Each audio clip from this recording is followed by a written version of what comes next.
छठी Vande Bharat express के launch होते ही भारतीय रेलवेज ने एक बहुत बड़े माइलस्टोन को छुआ। ये माइलस्टोन था 180 सालों का पूरा होना।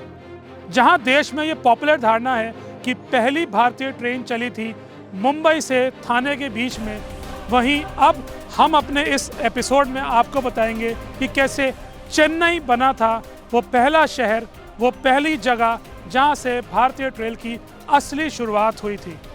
आज इंडिया नाउ एंड हाउ में मैं आपका होस्ट अंकित आपको सुनाऊंगा कि कैसे, कब और कहां भारतीय रेल की शुरुआत हुई थी।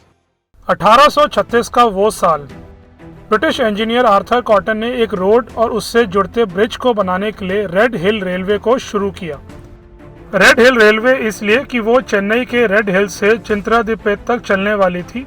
इस काम को करने के लिए इससे भारतीय उपमहाद्वीप में रेलवेज की शुरुआत हुई।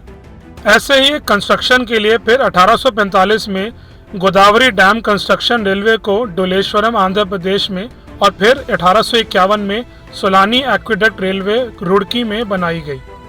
पर दुख की बात यह है कि जैसे ही वहां की कंस्ट्रक्शंस का काम समाप्त हुआ, इन सभी रेलवे लाइंस को तोड़ दिया गया। तब तक लेकिन ब्रिटेन ने ग्रेट इंडियन पेनिनसुला रेलवे कानून 1849 में पारित कर दिया गया था। इसका काम था कि आम जनता के लिए भी ट्रेन शुरू करना। 4 सालों बाद 16 अप्रैल 1853 के दिन शाम 3:35 पर फिर वो समय आया जब आम जनता के लिए पहली ट्रेन शुरू हुई। ये थी बोरीबंदर यानी आज के छत्रपति शिवाजी महाराज टर्मिनस मुंबई से थाने के लिए शुरू हुई ट्रेन। ये 57 मिनट और 34 किलोमीटर लंबी ट्रेन थी जिसमें 400 लोगों ने यात्रा की। उस ट्रेन में 3 डब्बे थे जिनके नाम भी दिए गए, सिंध, साहिब और सुल्तान। इसके अगले वर्ष मई 1854 में थाने से वो लाइन कल्याण तक बिछाई गई।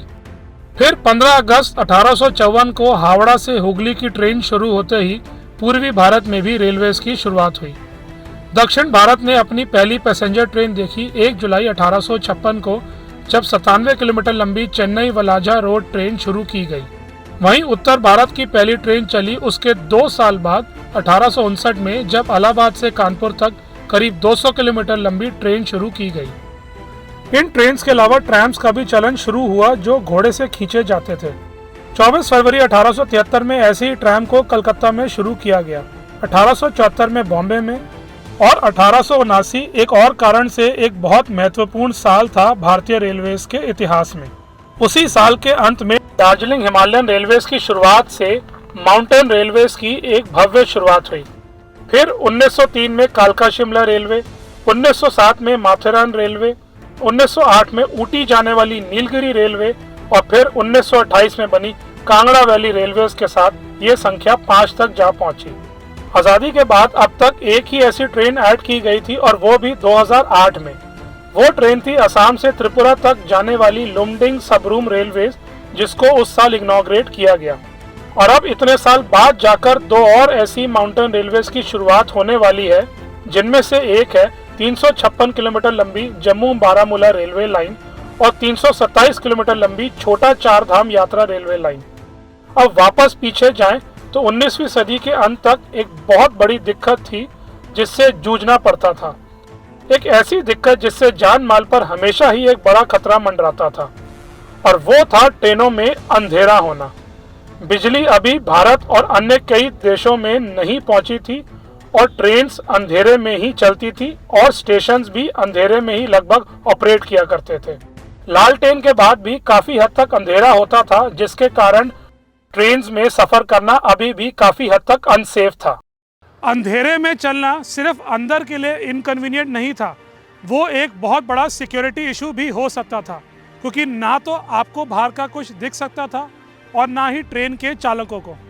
ये समस्या दूर होने लगी 1897 से, जब ट्रेनों में बिजली की कुछ व्यवस्था होने लगी, लेकिन उसको फिर भी 5 साल लगे। सन 1902 आते आते जब पहली ऐसी ट्रेन शुरू हुई जहां पर प्रॉपर बिजली का इस्तेमाल किया गया। वो ट्रेन थी जोधपुर रेलवेज की, जिसके बाद पूरे देश में धीरे धीरे करके इलेक्ट्रिसिटी की ट्रेन्स में क्रांति आ गई। और फिर आया 1907 का साल, जब रेलवे सिग्नल्स को भी इलेक्ट्रीफाई करने की शुरुआत हो गई। पहली बार इसको किया गया था बॉम्बे के अंदर दादर से लेकर करी रोड के बीच में। रेलवे की यात्रा ऐसे ही आगे बढ़ी और 1924 आते आते रेलवे बजट भी शुरू होने लगा। इस बात को करीब 100 साल बीत गए हैं। अब रेलवे बजट भी सेंट्रल बजट के साथ क्लब होकर आने लगा है और हमें पूरी आशा है कि जैसे उसका 180 साल पुराना अच्छा और बड़ा इतिहास रहा है, आगे चलकर भी उसका वैसा ही इतिहास रहेगा। आज के इस कहानी में बस इतना ही। हम आपके लिए एक और दिलचस्प कहानी बहुत जल्द लेकर आएंगे। तब तक के लिए नमस्कार, जय हिंद।